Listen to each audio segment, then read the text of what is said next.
Richard Rawlings is finally coming clean after years of speculation. The Fast and Loud actor acknowledges that he has been concealing a sinister secret that clarifies everything: why he abruptly sold his collection of cars, why his marriage ended, and why Discovery actually cancelled his program. He's finally ready to come clean about what transpired during that $6 million court fight at the age of 55. And believe us, it's far worse than anyone could have ever guessed. On March 30, 1969, Richard Rawlings was born in a working-class area of Fort Worth, Texas. His existence was already centered on cars, even before he became a TV star and auto magnate. A little youngster sitting happily in a pedal-powered Volkswagen Beetle is seen in one of his first pictures. It was a preview of what was to come, not simply a toy. Richard had a different Saturday morning routine than the majority of children, who watched cartoons.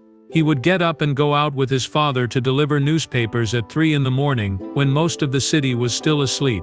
They would throw papers into driveways, drive through shadowy areas, and roll up piles. Richard repeated the process for the afternoon edition after school. He would go from home to house on his bike on the weekends to collect money. It wasn't simply the money that was noteworthy throughout those rounds. The vehicles were the cause. He became aware of all of them. He was aware of the make, model, and year of each residence. The extent of his knowledge astonished a few consumers. He always had a straightforward response. "On most days of the week, I pass your house twice a day. What's in your driveway? How would I know?" His father always made sure he had a vehicle or a motorbike for himself, even when he worked 2 or even 3 jobs. His prize was the one toy. And that lesson stuck. Richard observed and discovered that you had to work for what you desired. Richard purchased his first automobile when he was 14 years old. The year was 1983. The vehicle was a green Mercury Comet from 1974. He saved money from years of newspaper routes to pay for it. The majority of children dreamed of being 16. Richard was behind the wheel already, not legally of course, but he was not deterred by that. That Comet was a message more than merely a trip. To demonstrate its capabilities, he would burn rubber while performing donuts in the school parking lot.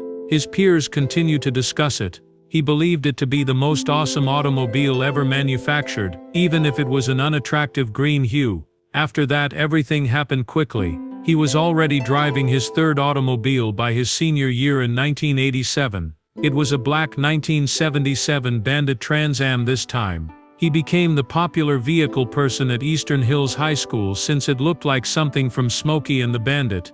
But flaunting wasn't the only goal. He was also a vehicle flipper. Purchase, repair, and sell. He had previously flipped around 20 different cars before graduating. By doing that, he earned more than other teenagers who worked part-time jobs. He wasn't speculating either. He had a knack for finding bargains, making little improvements, and persuading others to spend more than he did. It served as the cornerstone for all subsequent developments. At the age of 22, Rawlings had to deal with something far more severe in the early 1990s. He was operating a 1965 Ford Mustang 2+2 Fastback, a vintage muscle vehicle with the roofline that automobile enthusiasts like. He was accosted by carjackers one night while driving through a dangerous neighborhood close to Oakland Boulevard in Fort Worth. They attempted to yank him from the wheel. Richard retaliated. A gunshot went through his shoulder and down his left arm during the battle. He lived. He had the option to permanently leave the automobile culture. Rather, it simply strengthened his resolve. Before the tattoos, the fame, or the garage, Richard wore 3 different costumes from 1988 to 1990. Prior to turning 21, he served as a paramedic, a fireman, and a police officer. His father constantly advised him to acquire a decent career with benefits, be faithful, and buy a gold watch for retirement. At first, Richard paid attention. When he was delivering Miller Lite to a nearby pub in 1988, everything changed. He was asked what he intended to do with his life by one of the regulars, whom he assumed was simply another drunk. Richard replied he couldn't afford to attend the school, although he did mention police enforcement. "Damn it, I'm the mayor of so-and-so city," the guy said, glancing at him.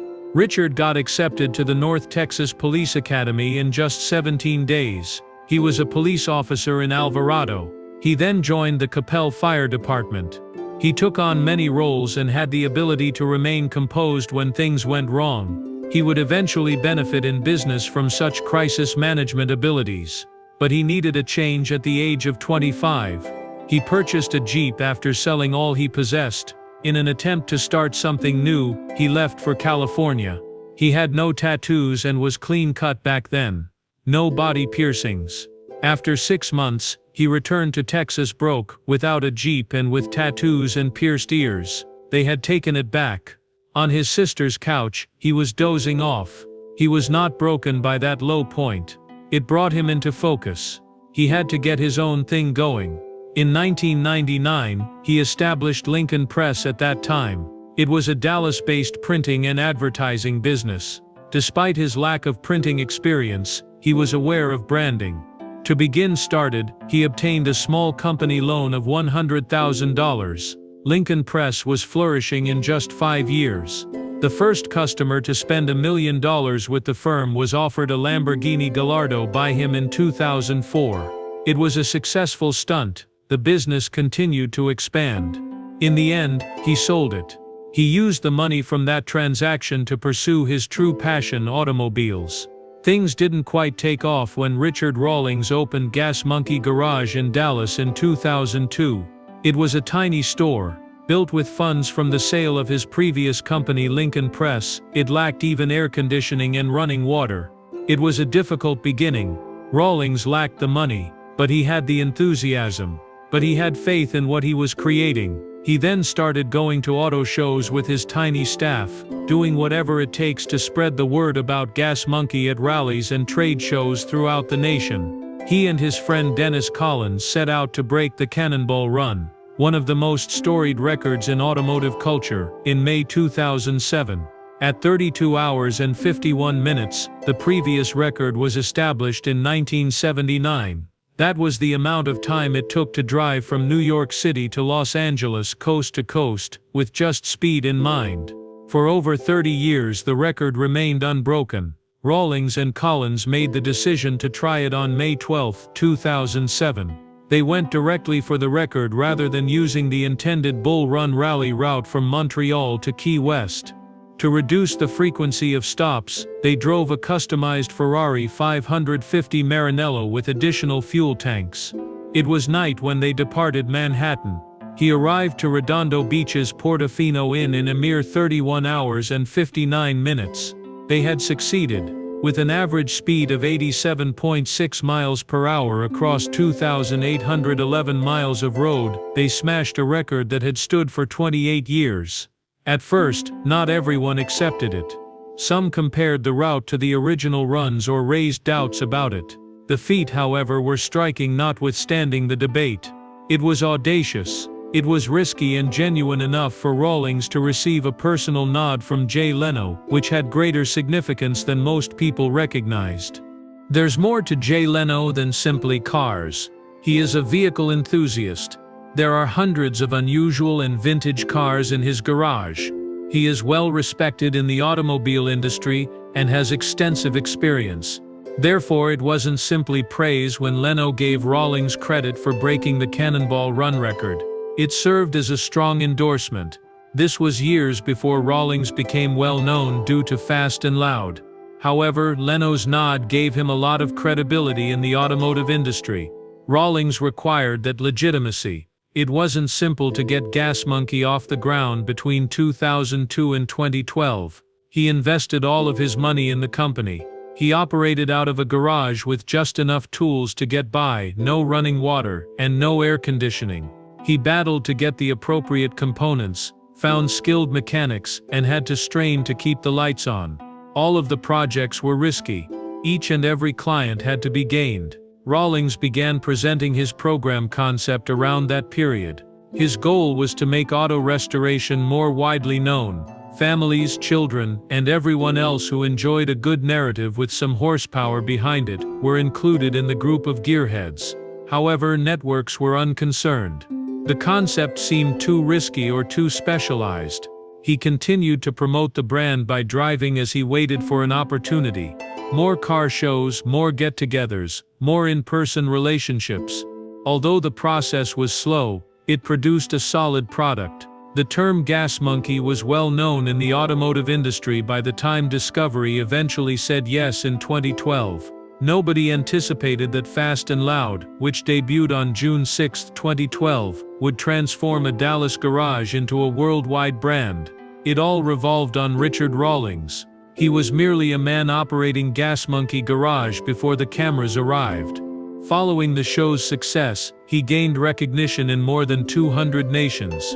The show's popularity extended beyond the United States, as it was translated into 13 other languages. With that kind of reach, Rawlings became a huge force in the entertainment industry almost immediately. The idea was straightforward but effective. Rawlings and his group looked for vintage vehicles that had been neglected. Most were barely running or battered. They restored the automobiles to their former glory and sold them for a profit. However, the tone of the program was what set it apart. Fast and Loud aimed broadly, whereas other shows tended toward intense drama or catered to certain audiences. According to Rawlings, both children and grandparents might appreciate it. He had no intention of creating another auto exhibition. He wanted it to be entertaining, quick-paced, and welcoming to all viewers. The plan was successful. The vehicles, the builds and the enthusiasm captivated the audience. However, Rawlings' use of that accomplishment to venture far beyond television marked the true turning point. In addition to tequila, vodka and energy beverages, he also started Gas Monkey restaurants and apparel brands. The garage remained intact. Now, however, it served as the cornerstone of something far larger. Rawlings has established a whole empire by 2020. The brand remained stronger than ever even though the show concluded on June 8, 2020, after 16 seasons and 155 episodes. What Rawlings referred to as his cash money formula was the key to the show's success. The key was to purchase well and sell wisely. He would uncover vintage autos in poor condition while traveling around the US, then conclude transactions quickly by using tough negotiating and rapid cash. He occasionally brought thousands of dollars in order to persuade a seller to immediately accept. He famously remarked, "If you have money in your pocket, you can always buy a $10,000 car for $5 grand. It wasn't simply good television, it was his real-life tactic, and it was successful. A Dodge Challenger build was among the greatest illustrations of the concept in action. Rawlings paid slightly more than $40,000 for it. The crew invested $77,000 in the renovation, incorporating special features and improvements. The automobile brought $150,000 when it sold. On one flip, that amounted to a $73,000 profit. It wasn't pure chance. It was the outcome of astute intuition, prudent financial management, and a thorough comprehension of consumer preferences. What distinguishes Loud and Fast as well was Rawlings' courage to take chances. He frequently purchased cars that most people wouldn't touch, buckets of rust, damage to the frame, automobiles that appeared to have been abandoned for several years. Rawlings was able to spot potential that others overlooked, but even his own squad occasionally questioned his choices. He once spent $400,000 on a Ferrari. Following a malfunction with the prior owner, it developed significant mechanical problems. Gas Monkey Garage managed to turn things around though. The automobile sold for a significant profit following the restoration. Such a high-stakes bet became a hallmark of the program. Money wasn't the only reason for these rusted-out autos. They gave the show depth and intensity. Every vehicle has a backstory. Every restoration had issues that needed to be resolved. The amount of time, money and effort that went into the changes was visible to viewers. Not every construction went according to plan. Some took longer than anticipated. Not all of the cars turned a profit. However, that was a component of the attractiveness. It provided folks a genuine look at the commercial side of auto restoration and demonstrated the risk that comes with the game. Fast and Loud eventually rose to prominence as one of Discovery Channel's most popular reality programs. It took place between June 2012 and June 2020. That's 8 whole years of crazy road trips, flips and builds. The program had found its rhythm by season 4. Tension was increased by last-minute repairs, unforeseen issues and strict deadlines throughout that season. It was never clear to viewers whether the team would complete a car on schedule or whether the arrangement would fail. People were watching because of the pressure and reward combination. However, Rawlings made a significant choice in 2020. Regarding the Joe Rogan incident, he disclosed that he had severed his connection with Discovery. Control was the key factor. He didn't want to be bound by contracts that restricted his future options. Instead, he desired greater creative freedom. Although it was risky, leaving the network also led to new opportunities. Since then, Gas Monkey Garage's sustained popularity, new media initiatives and YouTube have all helped Rawlings develop his brand. Although Richard Rawlings was already well known in the automotive industry, he made the decision to expand his brand beyond automobiles and engines in 2013. He opened the first Gas Monkey Bar and Grill in Northwest Dallas in September of that year. Covering 19,000 square feet, it was constructed on the location of the former Firewater Bar and Grill. It was more than simply a restaurant. It was also a bar, a music venue and an attitude-filled place. Up to 1,200 people might fit there, and Rawlings made care to run it with actual experience. He brought in Alex Mendonca, a former general manager of the House of Blues in Las Vegas, to run the business. In order to influence the culinary aspect of things, David Hollister was brought on as the culinary manager. Additionally, the venue didn't open quietly. The first live performance by the American rock band Old 97s took place there 2 days before to the formal debut. From the beginning, the place exuded flair and vitality. Rawlings was prepared to expand by March 2014. In Terminal D of Dallas-Fort Worth International Airport, he launched a second Gas Monkey Bar and Restaurant. It was a wise choice. There was now a location for travelers to buy food, listen to music, and sample the Gas Monkey brand while they were going through one of the nation's busiest airports. Rawlings has mentioned his desire for a third site outside of the Dallas-Fort Worth region. He wasn't only playing around, he was constructing something. The grill and bar evolved into more than just a dining establishment. It became a hub where nightlife, music, and automobile culture converged. Rawlings escalated things in October 2014. Later that year, he launched Gas Monkey Live across the street from the old bar and grill. With 38,000 square feet and enough for 3,000 people, it was enormous. Prior to Rawlings obtaining it had been I Love This Bar and Grill, owned by Toby Keith. He transformed it into a full-scale music hall designed for large audiences and performances. Punk rock icons, Social Distortion performed on the first night. From then on, the location began to attract well-known performers and events. In November 2014, one of the most talked-about events occurred. As part of their All Bad Things Must End tour, Mötley Crüe gave a free concert there. The Dodge Rocks Gas Monkey event was exclusive to certain individuals. Owners of Dodge vehicles were the only ones permitted in. It was more than simply a concert. The Charger SRT Hellcat and Challenger SRT Hellcat, two of Dodge's newest vehicles, were also on display. Speed, music, and spectacle came together throughout the night. Additionally, Gas Monkey Live sponsored corporate events, VIP parties, and private gatherings. It was convenient to employ for purposes other than music because of its green rooms and adaptable areas. Despite all of the success, the venue experienced difficulties. Gas Monkey Live shut down by May 2020. The COVID-19 pandemic's financial strain rendered it difficult to continue. Rawlings' foray into live entertainment came to an end with the shutdown, but his aspirations remained unabated. Rawlings was appointed the national spokesman for Dodge in 2014, the same year Gas Monkey Live debuted. All of a sudden, his face was everywhere. He was seen driving in commercials, praising the performance and elegance of the Dodge. He was now assisting Dodge in selling automobiles all throughout the nation, and was a well-known character from Fast and Loud. The Dodge Rocks Gas Monkey performance in his own venue stands out as one of the most memorable aspects of this collaboration.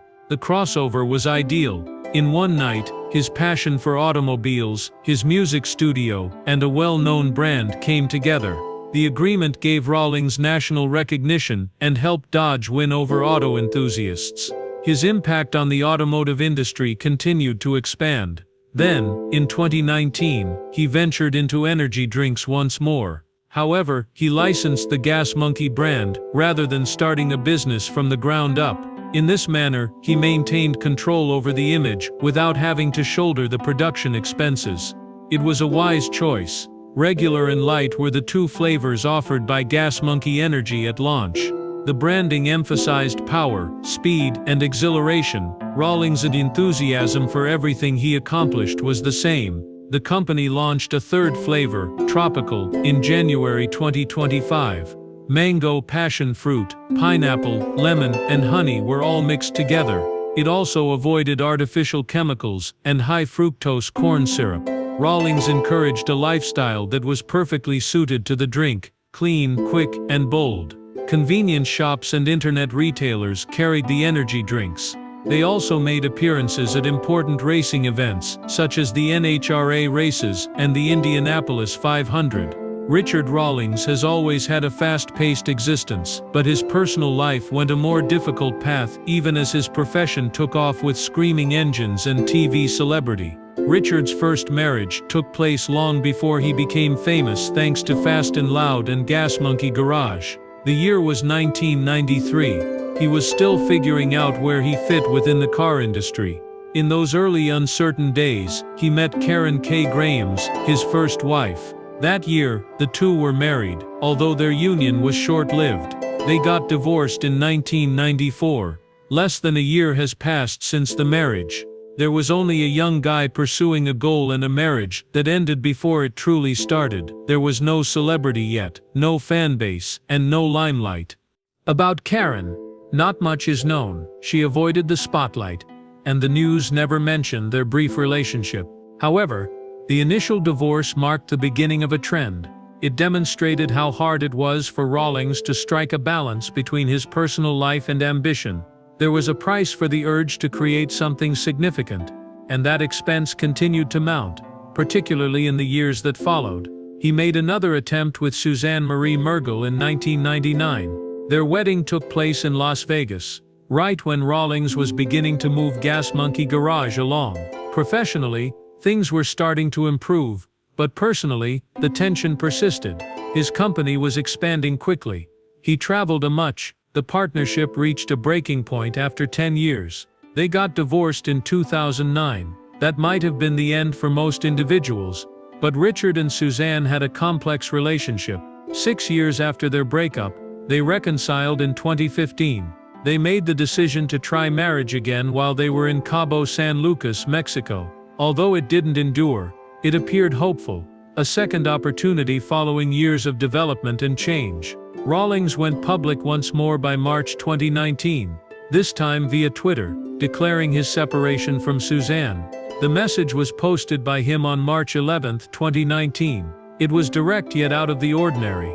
He said that because media sites like TMZ were already covering it, he wanted to inform his supporters first. It was a mutual decision, he stated. Despite their continued affection, he and Suzanne had come to the end of their relationship after more than 2 decades of intermittent dating. The second divorce proceeded swiftly. Suzanne left with a monetary settlement. She received $300,000 from Rawlings in 2 installments. Additionally, she retained her Mercedes SL 450 Roadster. Richard talked positively about their time together, in spite of everything. Even if it didn't endure, he said that they had truly shared something. The same individual was involved in both marriages and divorces. It became clear how difficult it was for him to balance his private and public lives, suit one another. Katerina Deason followed. There was another reason why her name made news. Darwin Deason, a Texas millionaire who sold his business and related computer services to Xerox for $6 billion, was her former spouse. Katerina had lived in that society for years, complete with private planes, super yachts like Apogee, and an unfathomably affluent lifestyle. Her life, however, altered in 2019. Shortly after Richard's divorce from Suzanne, she and he began dating. Everything happened quickly. Richard proposed at the Tulum Resort in Mexico on August 17, 2019. He shared on social media that he had discovered his true love and covered the beach with rose petals. On June 28, 2020, they were married in Key West, Florida. It was a modest ceremony. The large wedding they had planned in Greece had to be cancelled because of COVID-19. The occasion was still significant though. Katerina had entered a new world after leaving her old one. It was quite a change to go from being the wife of a millionaire to the companion of a reality TV celebrity, but she appeared to fit the role. Something unexpected happened in the world of custom cars in June 2018. A $6 million defamation lawsuit was brought against Richard Rawlings, the creator of the well-known Dallas restaurant Gas Monkey Bar and Grill. Fans and supporters of the Gas Monkey brand were taken aback. According to the lawsuit, Rawlings made intentional and dishonest attempts to evade his commitments in an effort to distance himself from his business partners. The 47-page legal document was jam-packed with information. It explained how, even before the pub opened in May 2013, the relationship had begun to deteriorate. Tim Hinkhouse, a former employee, said in an email at the time that Rawlings mistreated construction workers.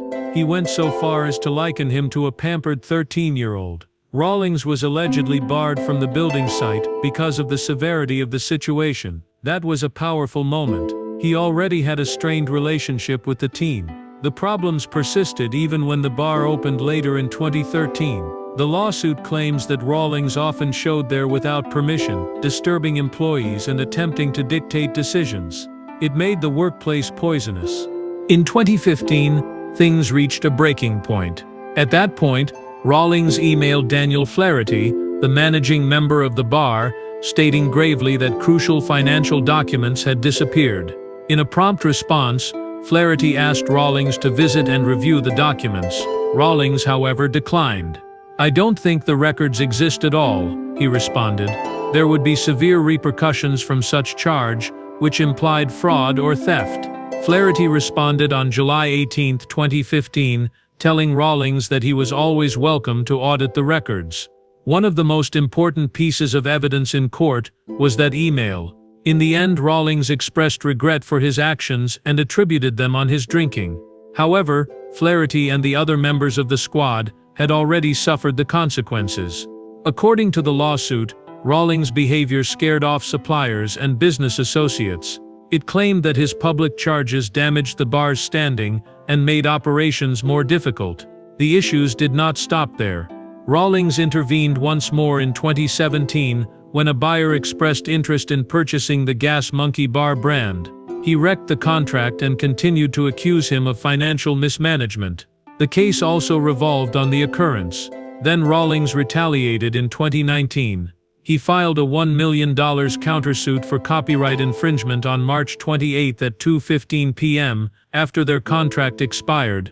He said, the bar continued to use the Gas Monkey brand and emblems. According to his team, the license rights had not been renewed by the end of 2018. Nevertheless, the bar continued to use the trademark.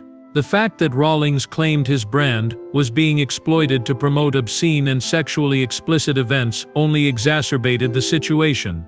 He claimed that it damaged his reputation and intellectual property. Rawlings had demanded in a cease and desist letter, dated February 25, 2019, almost 1 month prior, that the bar discontinue using the trademark. He granted them 10 days. He launched the countersuit after they refused to comply. His $1 million allegation was supported by diminished Gas Monkey brand value and lost license payments. Rumors had already begun to circulate at that point. The bar was reportedly having financial difficulties. Gas Monkey Live, one of its sibling venues, had shut down. Some thought Rawlings was attempting to safeguard his reputation while separating himself from a sinking ship. Both legal experts and auto enthusiasts were captivated by these court cases. Rawlings' conflict with his ex-partners became a tumultuous public spectacle. Additionally, Rawlings was occupied with moving on while the litigation were pending. He started a podcast called Monkey Trap when Fast and Loud concluded. It provided him with a venue to address followers personally and invite visitors from a variety of fields. Among them was Hollywood stuntman Cord Newman, who was famous for burning himself alive during an episode. The program featured both intense interviews and behind-the-scenes tales. Rawlings was able to maintain her prominence in another way. Then the vehicles arrived. In September of 2023, Rawlings took a risk. he used Bring a Trailer to auction off about 30 cars from his own collection. Sales came to $1,080,903 in total. The list featured a rare 1993 Toyota Supra that brought in $121,000, a 1965 Ford Mustang Fastback K-Code that sold for $75,000, and a 1962 Chevy Corvette that sold for $60,000. The Supra was the auction's highest earner. Rawlings described his choice as a change of emphasis. He wanted to start collecting expensive European cars instead of what he dubbed beer-budget vehicles. He also put up a charity auction for a Gas Monkey garage experience. The Gas Monkey Foundation received $16,500 from the event. Now that he had money and room, Rawlings began reassembling his collection. He declared his intention to concentrate on classic European automobiles, Lamborghinis and Ferraris. The 1970s and 1980s models really appealed to him. His purchase of 5 Ferrari Testarossas during a trip to Ireland was one of the highlights. At SEMA 2023, one of them attracted attention after being transformed into an electric car. Rawlings had already invested more than $1 million in his new course by the beginning of 2024. He was reinventing himself in addition to altering the vehicle he drove. His tale keeps changing, from a convoluted litigation to an expensive collection of Ferraris. Richard Rawlings is undoubtedly skilled at maintaining his fame, regardless of your opinion of him.